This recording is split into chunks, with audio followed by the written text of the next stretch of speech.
I gotta ask this, but like, what's the project? What's the story you want to tell? Yeah, I mean, there's not one project. There's a list, and I think it is tricky to decide what to focus on, because it's like, I love doing stand-up, I love performing, I love that connection with the audience, and like the best sets are the ones that you like build improvisation into, and like, or there's something that happens that's unexpected, but you use that and you use that as a callback and it feeds it. Like those to me are like that's the best set, is like really building a set that can only happen with that audience at that time, is like, oof, you know. But at the same time, it's like, but I love writing, but I also love directing, and I think that's because directing is what I found that most brings all my other skills together, which is like working with actors because I know how it is to be an actor, working with writers because I know how it is to be a writer. I've worked on enough film sets now that like I'm still learning a lot, but like I know what people need, or what more time, or what to prioritize, and how to manage a team. I love like checking in with everyone and having clear communication, being that really like fun person, keeping the tone really light on set, thinking of 10 things at once, thinking what I'm doing next, what just happened, how does that feed into each other, what options do I need of this take to help me in the edit, what's the like you're editing as you're going, you're like, you know, really finding subtle ways to work with the actors to like let them provide the performance that like they're happy with, but is also right for everything. Boy, you're happy with it. But that's it, and like, and especially with a comedy, because a comedy is the hardest thing to make, even though it's like less respected. It's like, how are you landing those beats? How it like, because sometimes you'll go into the edit and you're like, this just isn't funny. Like, there's no sparks. You have to keep a spark on set, and I love doing all that. Like on the first short film I like made that was funded in January, I would do, you know, I've seen the pop-up. What's that called? Bear. Yes.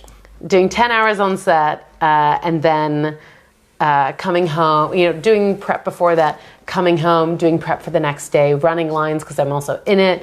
And I was just like, those are the longest days and the most stressful days of my life, but I was like, it was the best stress. Like, there's good stress and bad stress, and I was thriving off it. It was like constant dopamine. I wasn't thinking about anything. I was just like in it, and it felt so good. And I was like, oh, that's what I want to be doing and want to get better at. Yeah. Yeah. All right, okay. That's pretty cool. I'm not gonna lie. I feel like I'm kind of leaning into that a little bit as well. Like, I've recently just showed up to someone's music video shoot, and I was gonna do like behind the scenes stuff of like, okay. I was like, did they know you were coming, or yes, you were just like hey, I'm here, I'm taking over. No, they invited me to do like interviews with everybody on the cast and crew and everybody while they chilling. So next thing I know, now I'm giving them advice on where to find location, because they got kicked out of where they are, and I'm one of the people that lives in Glasgow, and I know the area, so I'm like, you can go there and do that, or you can go there and do that. And I was like, oh my god, this is so much fun. Yeah. So yeah, now I'm like trying to get into like behind the scenes work, which I mentioned to you. But yes, yeah. I picked the one time when the industry decided to stop. It really is. For a good reason. Yeah, I mean, well, good for the strike sense, bad in the sense of like channels not commissioning things, because that is going to like you're going to see that effect for a lot longer as well. Because I work in unscripted, so like that is, you can make that the fastest, and there's a lot of amazing, there's so much good in unscripted, because you can come up with an idea in January and have it be on TV in, you know, the fall. Excuse me, but you could never do that with scripted. It takes like so long to get it up and running. So anyway, we just need the kind of like channels to trust that shows can be made and that revenue will come. And again, like there's the industry is, I feel like, for someone who's coming from completely outside, again, Jehovah's Witness, I was told I'm not allowed to be an actor. Really? Yeah, it was. Okay. God does not want you to be doing that. So coming into it, there's a lot of like the business elements of like I was just fully not aware of, and just trying to figure out all the mechanisms, all these, this big thing happening behind the scenes. Yeah. Dealings and wheelings. Yeah, I think being behind the scenes is so much fun, because again, it's that like high success rate where you're doing this, then you're doing that, and you're grabbing coffee, and then, you know, and you're running and you're seeing this, and that's amazing. And then because I worked on Batgirl here, and it was just like, great, you're taking a break, and then you're up, and then you see Michael Keaton, and then you're over there, and then it's just like, it's a really fun world to be a part of, and to see how just companies run a set and like building a world together, and like all those years of preparation coming together, which is really cool. But I also am a fan of self-funded, small indie sets, because that's like pure passion. And I wish there was more funding to like, even if like a little bit of funding to help make smaller films. I mean, one of them was GMAC Little Pictures, which is what I made Bear Through. There's also Sharp Shorts by Short Circuit, which is a massive jump in the funds that you can get through it.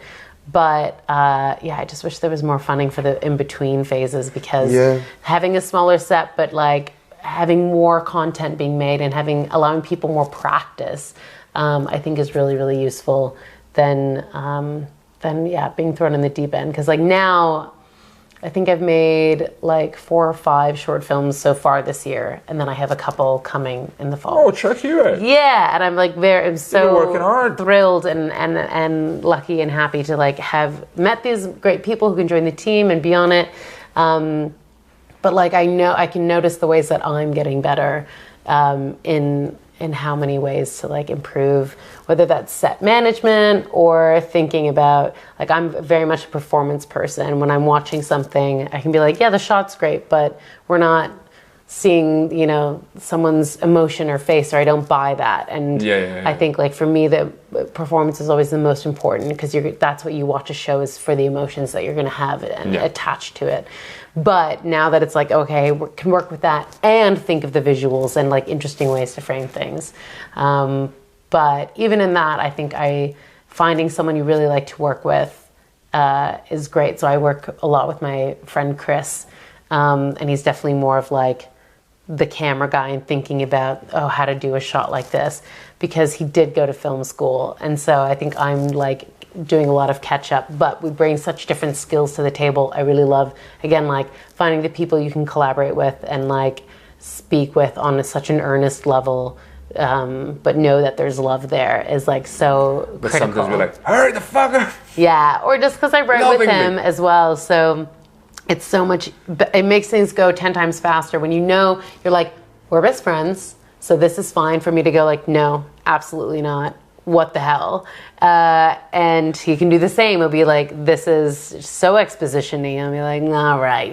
If you're having, instead of 2 writers not knowing each other, really trying to go like, I think I might change this line. Is that okay? Like, it just adds on It's time. very polite. I would like to voice my concern about the film. And I did start off polite with him, but like, it's really nice to find those people who like, you're kind of second nature. Like an editor I love working with.